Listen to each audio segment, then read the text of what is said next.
Selamat datang di channel Cerita Cinta. Channelnya cerita cinta romantis.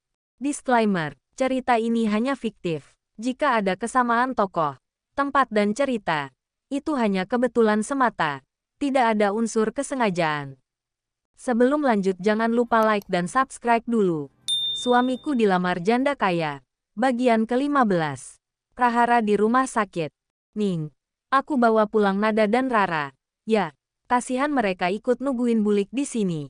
Kak Runi mengusulkan, kalau Bima enak mungkin ku bawa. Kan, dia masih harus nyusu sama kamu.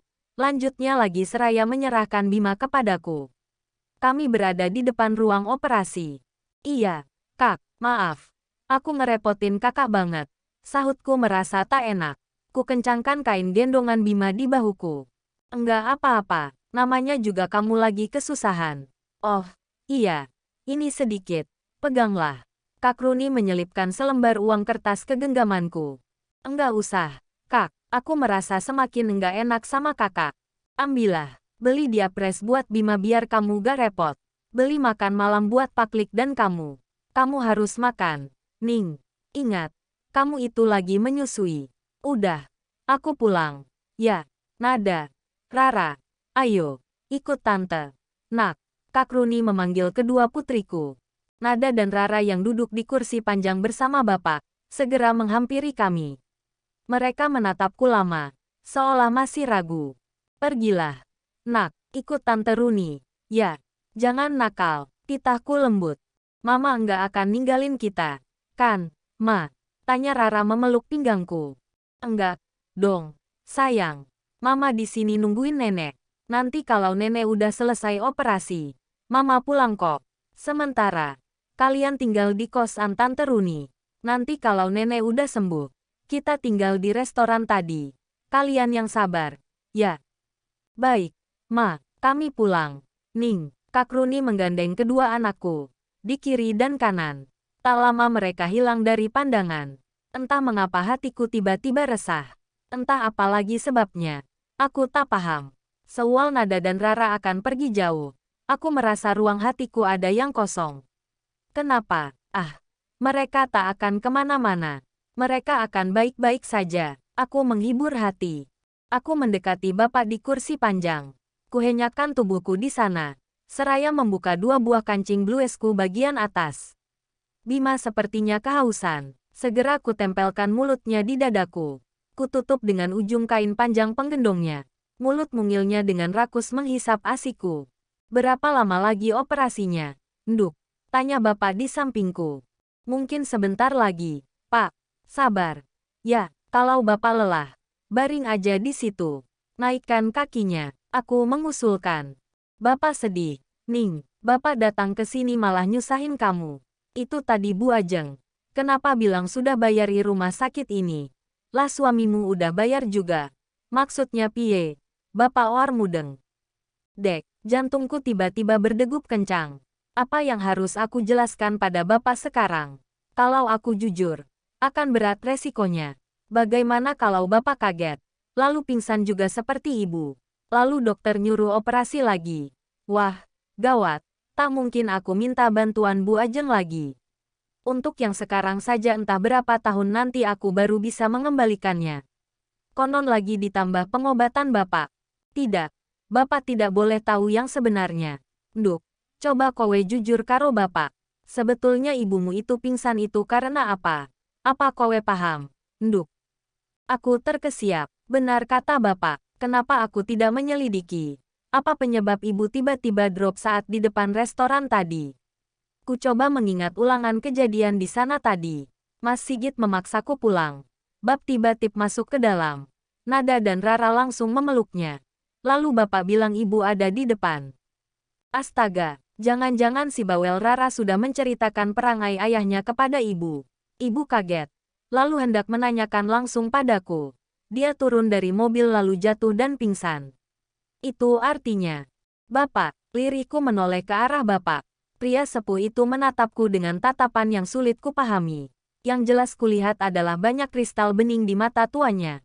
Ayahku sedang berusaha menahan air mata. Kita pulang ke kampung kalau ibumu sudah selesai operasinya. Ya, Nduk. Ungkapnya dengan suara serak. Jelas terdengar kalau dia sedang menahan isak. Tentang biaya yang sudah didahulukan oleh Bu Ajeng tadi. Kamu enggak uas risau. Sesampainya di kampung, Bapak akan jual pekarangan rumah kita. Kemarin itu, udah ditanya sama Wak Gondo. Sebelah rumah Bapak. Kowe inget, toh. Dia mau lebari warung kopi miliknya. Minta pekarangan kita 10 meter. Nanti Bapak tawari saja 20 meter. Biar cukup bayar utang sama Bu Ajeng. Kita enggak punya pekarangan juga enggak apa-apa. Yang penting masih punya rumah tempat kita berteduh. Bapak, liriku menahan sesak. Jangan sedih. Nduk, kamu harus tabah. Ingat, kamu punya anak 3 yang harus kamu besarkan. Bapak akan bantu semampu Bapak. Jangan takut kita enggak sanggup memberi mereka makan. Bapak masih sanggup. Kok, kerja upahan di kebunnya Pak Haji Dahlan. Hidup di kampung malah lebih hemat daripada di kota. Semua pada beli. Di kampung Bapak bis mancing di sungai. Untuk lauk makan. Rebus daun ubi. Giling cabe. Juga udah enak. Kamu enggak boleh putus asa. Yo, Nduk. Jangan malu meski menyandang gelar janda. Maafin Bening. Pak, Bening sudah ngecewakan Bapak sama Ibu. Ndak apa-apa. Yang penting kamu tetap kuat. Jangan patah semangat. Ya, Cah Ayu. Inggih. Pak, Beniting. Aku dan Bapak tersentak kaget. Itu suara Kak Runi. Serempak kami menoleh ke ujung koridor rumah sakit. Perempuan berusia 38 tahun berlari tergopoh-gopoh ke arah kami. Tampak kepanikan di wajahnya. Dan yang paling membuatku tak tenang adalah dia datang sendirian. Kemana Nada dan Rara? Ah, mungkin Kak Runi ketinggalan sesuatu. Nada dan Rara dia suruh nunggu di depan begitu pikirku membesarkan hati. Ada apa? Kak, tanyaku ikut panik. Mana Nada dan Rara? Sambungku saat dia sudah tiba di depanku dan Bapak. Gawat. Ning, gawat. Iya apanya yang gawat? Coba kakak tenang dulu. Jangan panik begitu. Coba sekarang. Ada apa? Bicara pelan-pelan. Kataku menenangkannya. Maaf. Ning, aku yang salah. Aku enggak bisa jaga amanah. Aku gak sanggup menjaga anak-anakmu. Ning. Astaga. Nada dan Rara. Ada apa dengan mereka? Kak. Di mana anak-anakku? Kak. Barusan. Sigit bawa mereka. Katanya anak-anak harus sekolah besok. Dia juga bawa seorang pengacara. Maafkan kakak. Ning. Kakak gak bisa memertahankan anak-anakmu. Pegangkan Bima. Kak, aku akan merebut anak-anakku kembali. Mereka belum jauh. Kan, Kak. Enggak perlu. Ning, Wes. Nduk, Bapak menahan lenganku. Kenapa? Pak, Bening enggak mau pisah dengan anak-anak. Pak, percuma. Nduk, itu lihat. Sigit datang. Tanpa kau kejar. Bapak menunjuk dengan dagunya. Aku menoleh ke arah sana. Benar saja. Mas Sigit diiringi oleh pengacara Yosa berjalan dengan begitu angkuh ke arah kami. Sontak aku berdiri. Mengencangkan kait pengendong Bima. Awas saja kalau dia bermaksud merebut Bima juga dariku. Aku tak peduli meski harus kehilangan nyawa. Mana Nada dan Rara? Kembalikan anak-anak itu padaku. Teriakku meski jarak mereka masih beberapa meter lagi. Jangan teriak-teriak. Ning, ini di depan ruang operasi. Ibumu sedang sekarat di dalam. Oh, iya. Ini pengacara Yosa. Yang sekarang menjadi pengacaraku juga. Aku gak peduli siapa dia. Pengacara presiden pun gak ada urusan sama aku. Aku cuma minta kembalikan anak-anakku. Mereka aman. Sudah bersama Yosa di mobil. Aku mendatangimu ke sini.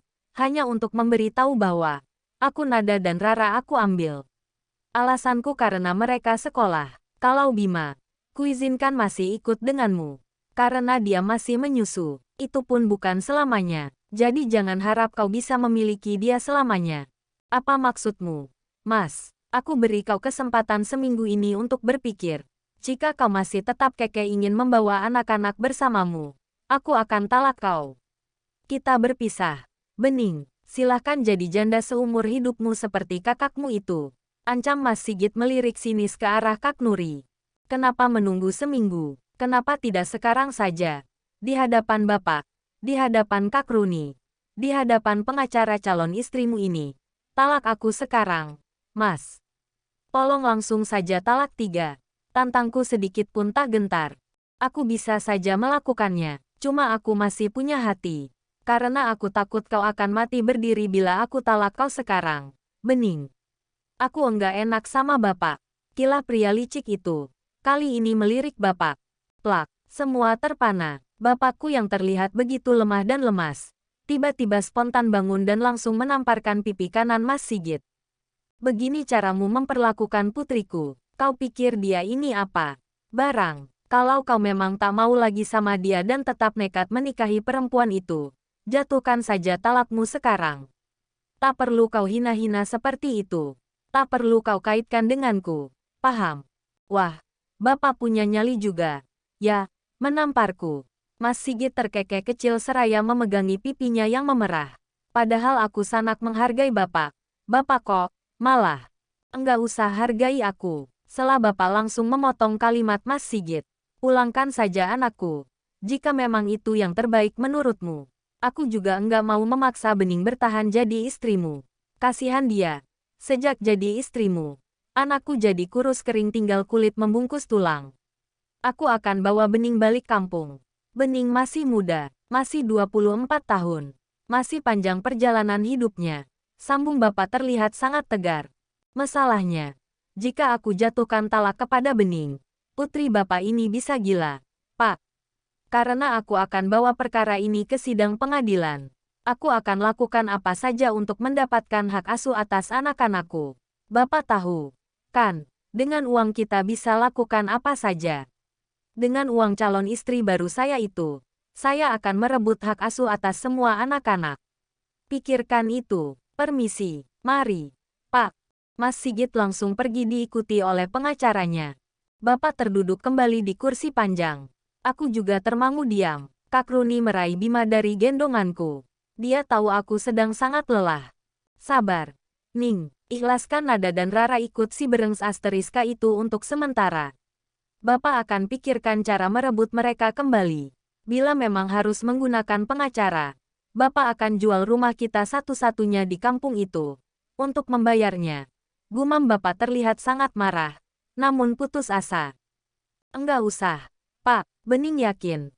Anak-anak akan balik ke Bening dengan cara yang tidak kita sangka-sangka. Enggak usah Bapak pikirin. Ya, Bening juga kuat. Kok, ucapku menghibur Bapak. Ku coba bersikap tegar di hadapannya.